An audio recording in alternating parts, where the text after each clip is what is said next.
Good afternoon, Dr.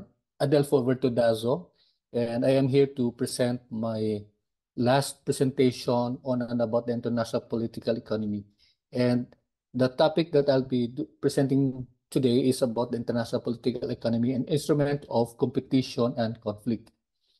IPE, or the International Political Economy, is a field of study that analyzes the complex relationships between politics and economics at the international level. It examines how states, international institutions, and non-state actors interact to shape global and economic policies, trade relations, and financial systems. The IPE often highlights the instrument role of economic factors in driving competition and conflicts among states, which can have significant political consequences. One key instrument of competition in the IPE is trade. Nation-states fiercely compete to capture markets, secure resources, and gain advantage over one another. This competition often results in trade disputes which range from tariff wars and protectionist measures to non-tariff barriers and to unfair trade practices. These conflicts can lead to strained diplomatic relations and at times escalate into broader political tensions. Globalization in the rise of multinational corporations, or the MNCs, also contribute to competition and conflict in the IPE. As MNCs operate across borders, they have the ability to influence policies and negotiate favorable terms with governments. This can lead to disputes over labor rights, environmental regulations, and distribution of wealth within and between nations. Additionally, the economic power of the MNCs can challenge the authority and sovereignty of states, creating tensions in the global political landscape. Furthermore, resource scarcity and competition for energy and natural resources play a significant role in shaping international politics and economics. States strive to control and secure access to resources such as oil, gas, and minerals and water, leading to conflicts over territorial claims, resource extraction, and distribution. These conflicts can range from trade wars centered around specific resources to larger geopolitical tensions driven by competing interests. So this is the classic example nowadays is what is happening at the West Philippine Sea, wherein we as a country, we claim that the Chinese government, because of their 11 dash line principle, we're claiming already portion of what we call as the Philippine economic territories. These are areas wherein it is globally accepted or globally described to be an area that is exclusively for the Filipinos or for the Philippines. Now, so this is where the conflict arises in, because whether we like it or not, China is a growing country and it needs more resources to be able to feed its own people. Overall, the IPA illuminates how economic factors become instruments of competition and conflict in international relations. Trade, globalization, finance, resource scarcity, and actions of multinational corporations all contribute to the complex interplay between politics and economics at the global level. Understanding these dynamics are crucial for policymakers, scholars, and practitioners even, seeking to navigate the challenges and opportunities presented by the international political economy. The next thing that I'm going to present to you is about what are the contending perspectives on international political economy. And we have a few. In the field of international political economy, there are several, not only few, there are several contending perspectives that offer different ways of understanding the interactions between politics and economics at the international level. Some of the major contending perspectives in the IPE include, number one, mercantilism. Now, what do we mean by mercantilism? Mercantilism, or the mercantilist perspective, emphasizes the importance of state in managing economic activity to enhance national power and wealth. Mercantilists often advocate for protectionist trade policies and state intervention in the economy to promote exports and accumulation of wealth. The second one is the classical liberalism. What do we mean by classical liberalism? Classical liberal perspective, also known as economic liberalism, emphasizes the benefits of free markets, free trade, and limited government intervention in the economy. They argue that economic openness and market-driven or market-based competition lead to greater prosperity and peace among nations. So a classic example for this is the United States of America, Canada, Japan, and many others. The third perspective is the Marxism. Marxist perspectives focus on the role of class struggle and capitalist system in shaping international economic relations. Marxists argue that the global economy is characterized by international economic or characterized by exploitation, inequality, and the dominance of capitalist interests, leading to conflict and uneven development between nations. The fourth one is the structuralist dependency theory. Structuralist and dependency perspective emphasize the unequal distribution of power and resources between developed and developing countries.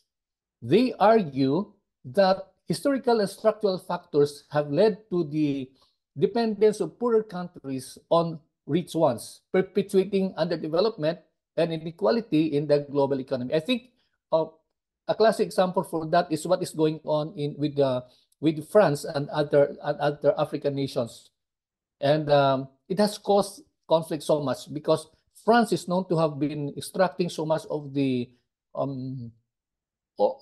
mineral products coming from Africa, and the African nations are complaining because they get little out of what is going on. So the next one is this neo-Marxism. What do you mean by neo-Marxism? Neo-Marxism perspectives build on traditional Marxist ideas and incorporate ideas or insights from other theories, such as the dependency theory and world systems theory. New Marxists focus on the ways in which global capitalism and imperialism shape international economic tensions or relations, often emphasizing the role of transnational corporations and financial institutions. The next one is constructivism. Constructivist perspectives focus on the role of ideas, norms, and identities in shaping international economic relations. Constructivists argue that social and cultural factors influence how state and non-state actors perceive their economic interests and interact with one another in the international arena. The last but not the least is the rational choice or the neoliberal institutionalism.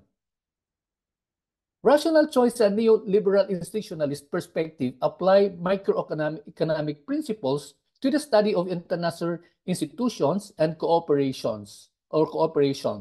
They emphasize the role of national or rational actors, such as the state and international organization, in pursuing their international or economic interests through formal and informal institutions. Now, these contending perspectives provide different lenses through which scholars and policymakers analyze and understand the complex interaction between politics and economics in the international arena.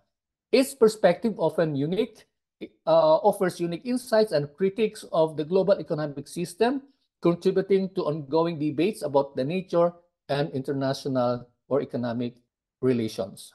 The next slide that I shall be presenting about the major trade states, wherein we will try to compare the liberal order and the adversarial competition.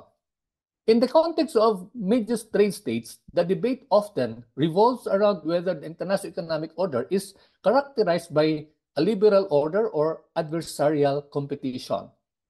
Now, let's take a closer look at the liberal order. Proponents of the liberal order view argue that the major trade states, such as the United States, the European Union, and Japan, have historically supported a rules-based international economic system. They emphasize the importance of free trade, open markets, and multilateral institutions, such as the World Trade Organization, in promoting economic cooperation, and stability. These states are seen as proponents of liberal values such as the free movement of goods, services, and capital, and the protection of the intellectual property or intellectual property rights. They believe that collaborative efforts such as the establishment of regional trade agreements like the North American Free Trade Agreement or the NAFTA or the Trans-Pacific Partnership or the TPP contribute to mutual economic benefits and peace. Now, what about adversarial competition? Adversarial competition, on the other hand, the critics argue that the major trade states engage in adversarial competition, prioritizing their national interests over global cooperation. They believe that these states often engage in protectionist measures, such as imposing tariffs or non-tariff barriers to shelter domestic industries. This approach is seen as undermining the principles of global free trade or free trade. Critics of the liberal order perspective argue that major trade states, especially emerging powers like China, seek to challenge the established economic norms and institutions. They emphasize the use of economic tools to gain strategic advantage, such as the China's Belt and Road Initiative, which is seen as a means to expand its influence and exert economic leverage. Therefore, it's important to note that perspective on whether the international economic order is characterized by either the liberal order or the adversarial competition can vary based on the specific issue or context being considered. Different actors, states may prioritize certain aspects of the international economy, leading to varying levels of cooperation or even competition. The next slide that I'm going to discuss about is the North-South relations. So what do we mean by the North and South relations? North-South relations refer to the economic and political interactions between the developed countries of the global North and the developing countries of the global South. Historically, these relations have been characterized by conflicts and power or imbalances. However, in recent years, there has been a noticeable shift towards diminishing conflict and a more cooperative approach in the North-South relations. One of the reasons for this diminishing conflict is the increasing recognition of interdependence, working relationship between the North and the South areas, where globalization and advancements in transportation and communication technology have interconnected economies and made it evident that the well-being of one region is linked to the well-being of the others. Developed countries rely on raw materials, labor, and markets from the developing world, while developing countries depend on foreign investment, technology transfer, and access to developed markets. This mutual dependence has fostered a more cooperative approach as both sides recognize the benefit of collaboration. Overall, while the conflicts of the North and South relations have diminished to some extent, challenges and disparities continue to shape these interactions. Continued dialogue, cooperation, and a commitment to equitable and sustainable development are crucial to foster further progress in the North and South relations. Now, I am going to discuss about economic instruments, the positive and the negative tools. Economic instruments refer to policy tools used by governments and organizations to influence economic activities in order to achieve specific objectives. These instruments can be categorized as either positive or negative tools based on the incentives they offer. Now, let me discuss a little about the positive economic instruments. We have here the following. Number one, subsidies. Governments may provide subsidies to promote certain industries or activities. For example, subsidies may be given to renewable energy producers to incentive the production of clean energy. And here in the Philippines, one example is if you have heard lately, there is so much ado about the public utility vehicle modernization. And so what the government does, so that to encourage the other groups, to encourage other sectors to participate fully in this kind of trust of the government offers subsidies in order for operators who have used vehicles, old vehicles at that, would be able to get new ones. The second one is tax incentives. Government can use tax breaks or exemptions to encourage specific behaviors. For instance, tax incentives are often provided for investments in research and development and for individuals purchasing electric vehicles. The third one is the grants and loans. Government can offer financial grants and low-interest loans to support businesses or individuals pursuing certain activities. This can include grants for small business startups or loans for students pursuing higher education. On the other hand, negative economic instruments aim to discourage or limit certain economic activities that are deemed undesirable. These instruments work by imposing costs or penalties on individuals and businesses engaging in such activities. And an example of these are the following. Taxes. Government often use taxes to discourage activities that have negative externalities or harmful effects on society. For instance, taxes that may be levied on carbon emissions to discourage pollution and promote environmental sustainability. And another example is what we call as the sin taxes in the Philippines. The sin taxes are higher levy or higher taxes being imposed upon taxes in the purchase of alcohol and liquor is because of its economic or health impact on the people. The next one is the penalties and fines. Government can impose fines and penalties on individuals or businesses that violate regulations or engage in illegal activities. These penalties are designed to deter such behavior and ensure compliance with the law. The last but not the least is the cap and trade systems. These systems are set a limit or cap on the overall amount of pollution allowed to specific sector. Businesses are often allocated permits corresponding to their allowed pollution levels, and if a business exceeds its limit, then they can be penalized or required to purchase an additional permit. Overall, both positive and negative economic instruments are used to shape economic behavior and achieve specific policy goals. Government and organizations often employ a combination of these tools to create a balanced policy framework that encourages desirable economic activities while discouraging those which are harmful ones. Well, now let's proceed into the economic instruments and international society. Now, what are its implications? What are the implications of the economic instruments that we have discussed earlier on towards the global or the international perspective of the global society? Economic instruments play a significant role in shaping the dynamics of the international society. They are used by states, international organizations, and other actors to influence economic behavior and promote certain norms, certain values and objectives at the global level. There are some key aspects of the significance of economic instruments in relation to the international society. Number one, promoting economic cooperation. Economic instruments such as trade agreements, investment treaties, and preferential trade arrangements are used to foster economic cooperation among states. These instruments establish rules and principles that guide trade and investment activities which promote economic integration and enhance economic interdependence among nations.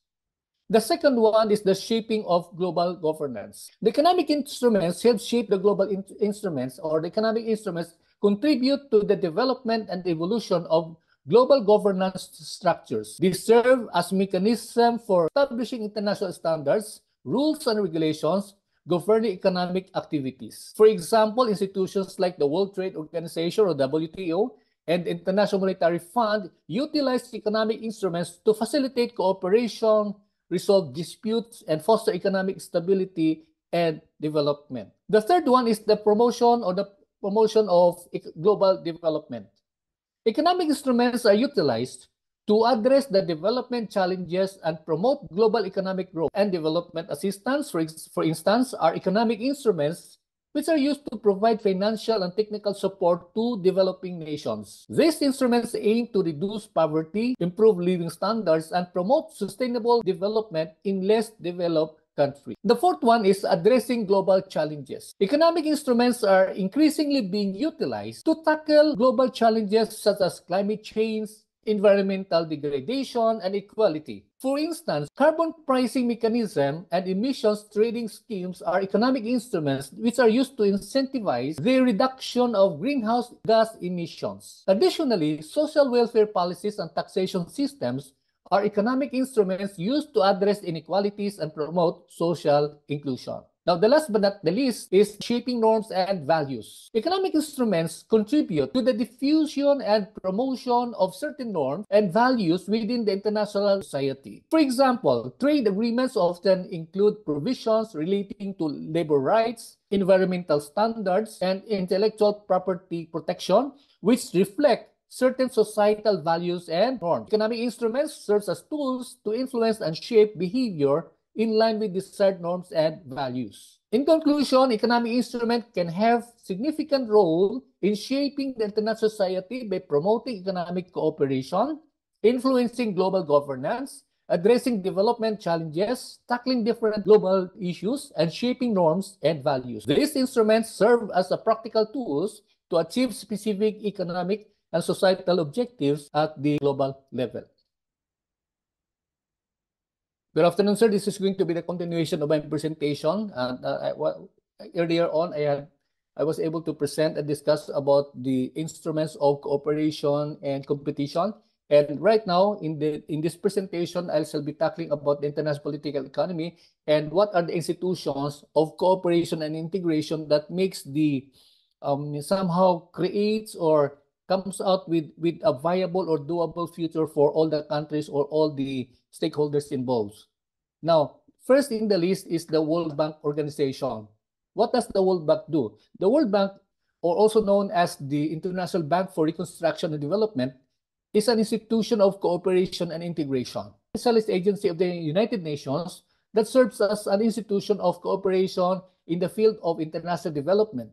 It was established in 1944 with the primary goal of promoting economic growth and reducing poverty in developing countries. In many aspects, the World Bank's approach is emphasis on sustainable development. It aims to promote environmentally and socially responsible development practices to ensure that projects have positive impact both on the economic growth and the well-being of the people in recipient country. In summary, the World Bank, or the International Bank for Reconstruction and Development, serves as an essential institution of cooperation and integration in the field of international development. Through its financial assistance, technical expertise, and policy advice, it promotes sustainable development, good governance, and poverty reduction in developing countries. The bank also offers collaboration among member countries and contributes to regional and global integration efforts. The next one is the General Agreement on Tariff and Trade, or the GATT,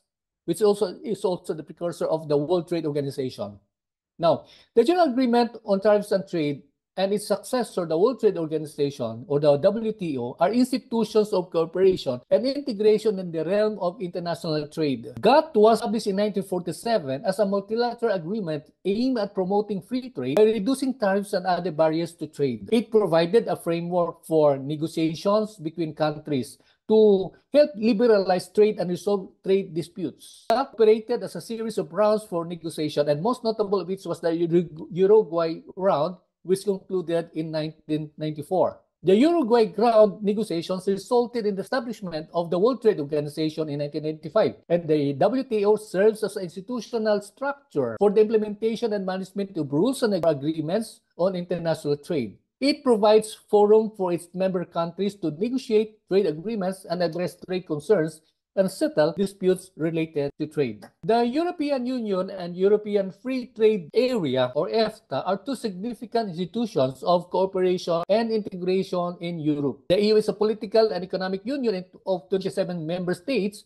It was established with the aim of promoting peace, stability, and economic prosperity among its member nations or member countries. The EU operates on supranational principles, meaning that member states have transferred some of their sovereignty to common institutions such as the European Commission, the European Parliament, and the European Court of Justice. Now, both the EU and the EFTA have contributed to fostering economic integration and cooperation in Europe, albeit with different levels of political integration. While EU aims to deepen political integration and common policies, EFTA focuses mainly on economic cooperation and maintaining the sovereignty of its member states. Comes next is the North American Free Trade Agreement, or the NAFTA. The North American Free Trade Agreement, or NAFTA, is an institution of cooperation and integration that was established between the United States, Canada, and Mexico. It came into effect in January 1, 1994, and aimed to eliminate three trade barriers and promote economic integration among the three signatory countries. NAFTA was designed to create a comprehensive free trade in North America by reducing tariffs, eliminating non-tariff barriers, and ensuring fair and equitable treatment of investments and intellectual property rights. The agreements covered a wide range of sectors, including agriculture, manufacturing, services, and investments. Now, what about the Asian Free Trade Agreement, or the AFTA? The Asian Free Trade Agreement is an institution of cooperation and integration in the Asian region. It was established in 1993 by members of the Association of Southeast Asian Nations, or ASEAN, with the goal of promoting economic integration and facilitating trade among the member countries.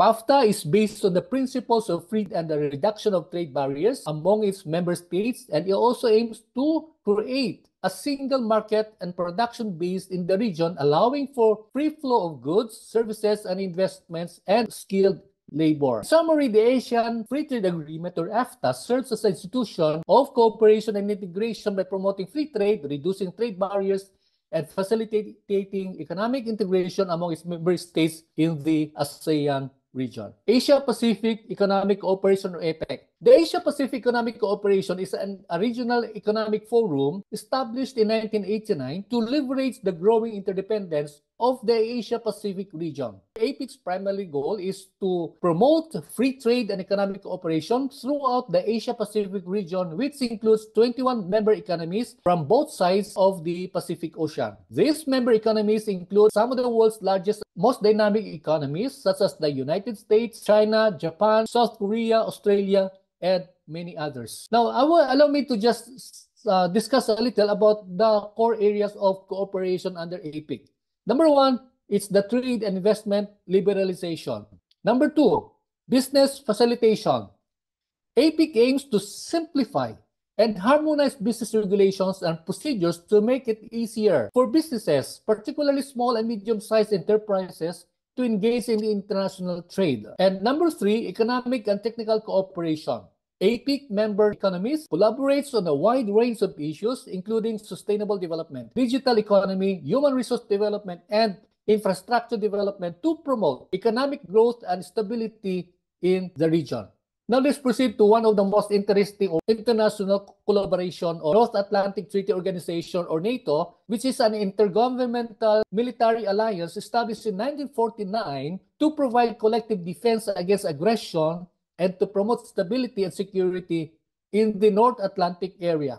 NATO's founding treaty, the North Atlantic Treaty, was signed by 12 founding members, including the United States, Canada, the United Kingdom, France, and several others in Western European nations. NATO's primary purpose is to guarantee the security and defense of its members through collective defense. And each member agrees to take action to assist the attacked member, including the use of its armed forces if necessary. This mutual defense commitment has been the cornerstone of NATO's role in ensuring the security and stability of its member states. In addition to its core mission of collective defense, NATO has evolved to address new security challenges and promote cooperation in various areas, which are as follows. Number one, crisis management and cooperative security. Number two, partnerships and cooperative security. The last but not the least, the military cooperation and integration. NATO's decision-making process is based on the principles of consensus, where all member states shall have an equal say in shaping the organization's policies and decisions.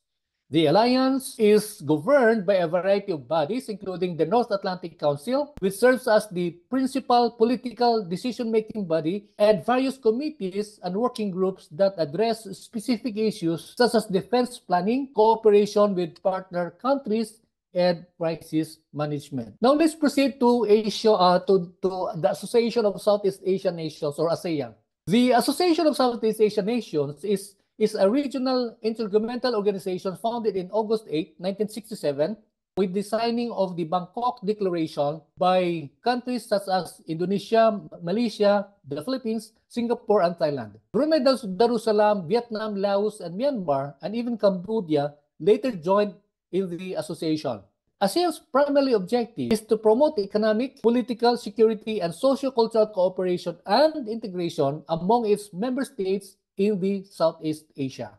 ASEAN's approach to cooperation and integration is based on the principles of mutual trust, non-interference in the internal affairs of member states, and consensus-based decision-making. These principles have guided ASEAN's efforts to foster regional peace and stability, promote economic development, and enhance cooperation at various levels. So let me just cite a few of them. Now we have the economic cooperation and integration. You have also the political and security cooperation, socio-cultural cooperation, institutional structure and decision-making, and many others. The next one is the OPEC. The Organization of Petroleum Exporting Countries, or OPEC, is a prominent organization founded in 1960 to coordinate and unify the petroleum policies of member countries. OPEC's primary objective is to ensure the stabilization of oil markets to secure an efficient economic and regular supply in petroleum consumers. Let's now discuss on the G7. What is G7? The Group of Seven, or G7, is an informal intergovernmental organization consisting of 7 of the world's largest advanced economies, which are Canada, France, Germany, Italy, Japan, the United Kingdom, and the United States. The European Union is also represented at the G7 meetings, and the G7 was established in 1970 as a forum for major industrial democracies to discuss and coordinate economic policies and global issues of mutual concern. Over time, the agenda of G7 has expanded to cover a wide range of economic, political, and security-related topics. The cooperation and integration within the G7 focus on several areas. Number 1, economic coordination. Number 2, governance, or global governance and security. Number 3, development cooperation. In conclusion, the G7 serves as an important forum for cooperation and integration among major advanced economies, addressing the wide range of economic, political, and security-related issues. While G7's influence has evolved alongside broader global shifts, its role in the shaping of international agendas and fostering cooperation among leading industrialized democracies remains significant. As a global challenge continues to evolve, the G7 is likely to adapt and expand its effort to address new issues and promote international cooperation and stability. The next one is the United Nations Conference on Trade and Agreement, or the UNCTAD. The United Nations Conference on Trade and Development, I should say, is a permanent intergovernmental body established by the United Nations General Assembly in 1964. UNCTAD's primary objective is to promote international trade, investment, finance, and sustainable development, particularly in developing countries. It serves as a forum for intergovernmental deliberations, research, and technical assistance in the areas of trade, development, and related issues. The next one is the Organization for Economic Cooperation and Development. OECD, or the Organization for Economic Cooperation and Development, is an international organization that was established in 1961. OECD is comprised of 38 member countries, mostly highly income economies. Its mission is to promote policies that will improve the economic and social well-being of people around the world. The organization provides platform for member countries to discuss and cooperate economic policies, share experiences, and seek solutions to economic problems. It conducts research, sets international standards, and publishes reports to a wide range of topics, including economics, trade, investments, development, and social issues. The OECD also produces economic forecasts, analyzes and compares data on a wide range of topics, and provides a forum for discussing and coordinating policies to promote sustainable economic growth, financial stability, and improve living standards. In recent years, the OECD has increasingly focused on issues such as international tax cooperation, climate change, and digitalization, reflecting the changing global economic landscape. These are the various international bodies that works towards helping develop a better place for us to live in. Else is number one, it helps minimize conflict and promotes economic interdependence among nations because as we all know, we all need, as a nation, need one another for either for investments or even for manpower, for labor, and so on and so forth. And of course, the development of shared values and norms and collective security, and of course, in addressing global challenges such as climate change.